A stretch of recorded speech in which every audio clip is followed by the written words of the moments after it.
అందశ్రీ లాంటి, గద్దర్ లాంటి విగ్రహాలను అమరావతిలోను, ఆంధ్రప్రదేశ్‌లో పెట్టడానికి వాళ్ళు యాక్సెప్ట్ చేస్తారంటారా? చెయ్యరు. ఆ! మన తెలంగాణ పాలకులు ఒప్పుకుంటలేరు. ఓకే. ఇప్పుడు మేము పోయి చెప్పినాం. గజ్జల స్వామి అని ఉంటాడు. హ్మ్. ఈరోజు వాళ్ళ కూతురు, కొడుకు పెళ్లి ఉంది హ్మ్. కరీంనగర్‌లో. హ్మ్. ఆయన కరీంనగర్‌లో గద్దర్ విగ్రహం తయారు చేయించి పెద్దది పెడతానంటే ఇప్పటిదాకా 2 ఏళ్ల నుంచి తిరుగుతున్నాడు. హ్మ్. ఆయన స్వామి మన తెల్లాపూర్ సత్తయ్య హ్మ్.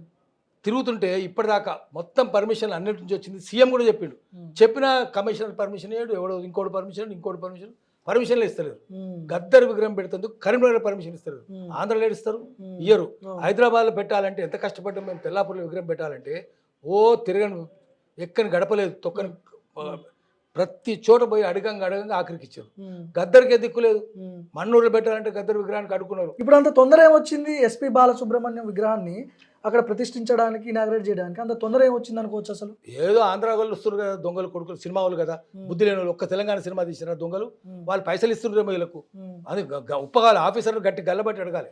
ఎట్లా ఇచ్చిర్రా పర్మిషన్ మీరు అని అడగాలి కదా. మా అంబేద్కర్కి ఎందుకు ఉండదు, మా గద్దర్కి ఎందుకు ఉండదు విగ్రహాలకు?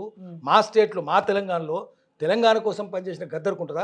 గద్దర్ తెలియదు. బెల్లెలతో విగ్రహాలు ఉన్నాయి. ఎక్కడ ఉన్నాయి బెల్లెలతో కోసం పనిచేసిన వాళ్ళు? అవును. ఇక్కిరి సిద్ధులు, ముక్కా కరుణాకర్ వీళ్ళందరి విగ్రహాలు పెట్టాలి. హ్మ్. ముఖ్యమంత్రితో పెట్టించాలి. హ్మ్. నువ్వు బుద్ధి ఉంటే ఇది పెట్టమని చెప్పాలి. హ్మ్. ఎందుకంటే తెలంగాణ ఏమి లేనప్పుడు నీళ్ళని ఆంధ్రాకి పోతాయి. పోలవరం కడితే పోతున్నాయి ఆంధ్రాకు. హ్మ్. మొత్తం ఆంధ్ర పరిపాలన అయింది. ఇంకా చంద్రబాబు పరిపాలన ఉన్నది. హ్మ్. అందుకని వీళ్ళందరినీ సంఘ బహిష్కరణ చేయాలి. దొంగలకు శిక్షలు వేయాలి. హ్మ్. వేయకపోతే జనం చీచు తూతు అంటారు.